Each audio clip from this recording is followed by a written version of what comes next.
keluar uang 200 sampai 400 ribu, penting nggak sih buat sporing? Kita tanya langsung aja ke teknisinya. Halo Pak Warno. Ya, siap Mas. Sporing itu penting nggak sih Pak? Kalau menurut saya, dibilang penting, dibilang nggak penting, itu sangat penting. Kenapa tuh Pak? Jadi seperti ini Mas, sini, tak kasih tahu ini datanya ya. Untuk camber oke lah, cincai. Untuk caster, nominal 4 ini lebih besar daripada 2 lah. Otomatis ban kiri ini lebih maju. Lah, ini bikin nyetir nggak nyaman. Ya, nyetir nggak nyaman, terus kita megangin terus, cepet capek Mas, cepet lelah. Lah, disitulah kenapa kok cepat lelah ya, karena nggak di sporing ini lah. Ini menyebabkan cepat lelah, Anda berkemudi lah, bikin nggak nyaman ya, otomatis namanya lelah Mas. Ya, saya nggak mendoakannya jelek-jelek sih. Kenapa sporing dan balancing itu penting? Kadang kita nih mikir, mobil masih bisa jalan kok, masih bisa jalan lurus, masih bisa dibuat belok, jadi ya ngapain juga di sporing. Padahal nih efeknya kalau kelamaan itu juga bisa bakalan ngerusak banyak hal yang lainnya. Nih Rizky kasih list-listnya ya. Nah yang pertama itu bagian ban yang ausnya cuman sebelah, jadi tingkat ketipisannya bannya itu nggak rata di salah satu sisi dibandingkan dengan sisi yang lainnya. Nah yang kedua itu setirnya terasa berat atau mobil ini tuh narik sendiri. Jadi waktu kita pakai mobilnya nih, terus kita lagi lepas tangan atau roda kemudinya kita nggak pegang, mobil ini bakalan bergerak ke arah atau ke salah satu sisi sudut jalan. Ini juga bakalan bisa mengurangi umur komponen kaki-kaki di part-part yang lain. Contohnya kayak long terot, sama juga rack steer. Nah ini terjadi karena sudut roda yang nggak imbang, jadinya bakalan ngasih tekanan yang lebih ke salah satu bagian dari part komponen kaki-kaki yang tadi Rizky sebutin. Nah yang ketiga, mobil bakalan terasa nggak stabil waktu kita ngerem atau lagi belok. Terus yang keempat, kerja suspensi yang makin berat, yang nantinya malah bikin umur si suspensi itu jadi nggak panjang. Dan yang terakhir nih, bisa bikin mobil kamu BBM-nya itu jadi makin lebih boros. Nah ini bisa terjadi karena sudut roda yang nggak imbang atau nggak optimal, bikin mesin kerja lebih keras yang akhirnya konsumsi bahan bakarnya jauh lebih meningkat. Jadi ini bukan cuma soal nyaman aja, tapi ini juga lebih ke arah safety dan juga isi dompet bro. Tanda-tanda mobil kamu udah mulai butuh sporing dan balancing. Rizky kasih beberapa ciri-ciri yang ini gampang banget dikenalin nih kalau misal mobil kalian udah butuh buat di sporing dan balancing. Jadi dengerin baik-baik ya, siapa tahu kalian lagi relate nih kondisinya. Yang pertama, mobil kalian bakalan terasa belok sendiri atau narik sendiri, entah kiri atau ke kanan. Yang kedua itu ban aus sebelah doang. Yang ketiga, setir kalian bakalan terasa goyang waktu kalian ngebut. Yang keempat, si roda itu bakalan terasa getar waktu kita berjalan di atas 80 km per jam. Yang kelima, mobil kalian bakalan terasa limbung walaupun jalanannya udah lurus dan mulus. Yang terakhir, posisi roda kemudi kalian itu agak miring walaupun si roda depan udah bener-bener lurus nih. Nah kalau dari semua ciri yang tadi itu ada 2 atau 3 yang terjadi di mobil kalian sekarang, bisa jadi itu udah kode alam. Langsung aja sporing dan balancing mobil kalian biar nggak menyesal di hari kemudian. Apa sih sporing dan balancing itu?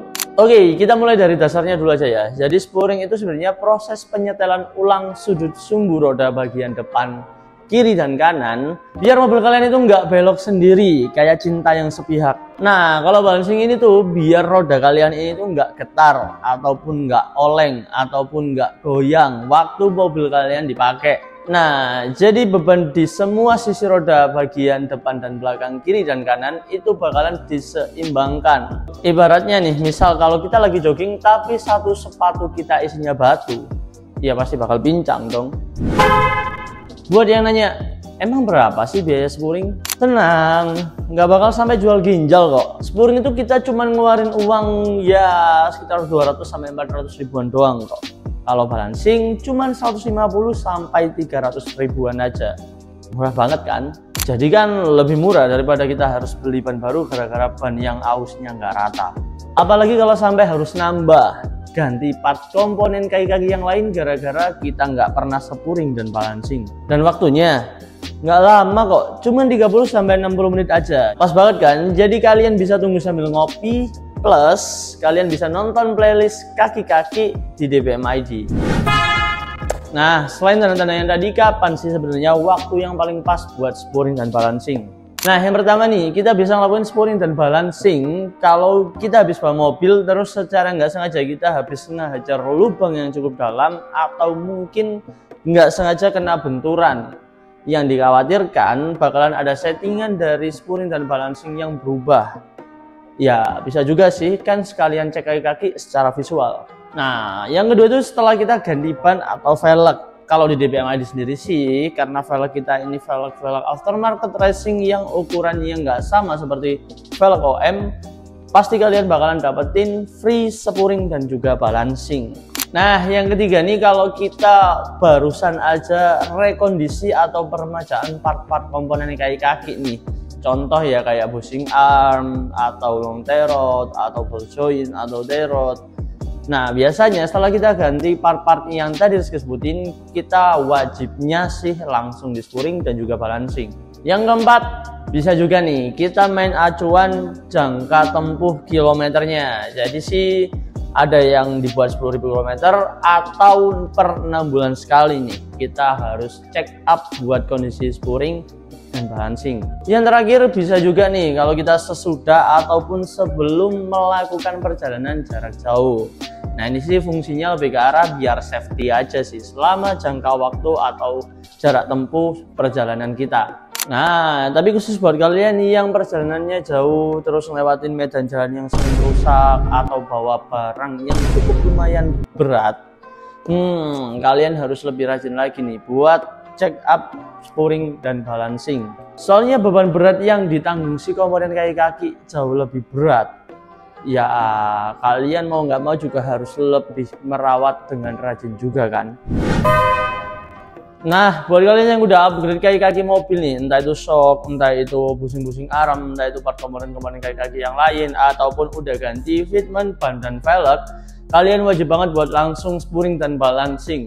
Tujuannya biar alignment wheel kalian antara roda depan, belakang, kiri, dan kanan itu semuanya sama dan rata. Biar nggak ada beban kerja yang saling berat sebelah di part-part komponen kaki-kaki mobil kalian. Biar semuanya kerja dengan kompak dan nggak ngerusak yang lain. Nah, jadi kesimpulannya spuring dan balancing itu bukan opsional. Ya, ibaratnya kayak mandi sih ya. Yang walaupun kalaupun kita nggak ngelakuin, nggak bakal mati juga. Tapi efeknya juga nyebelin sih.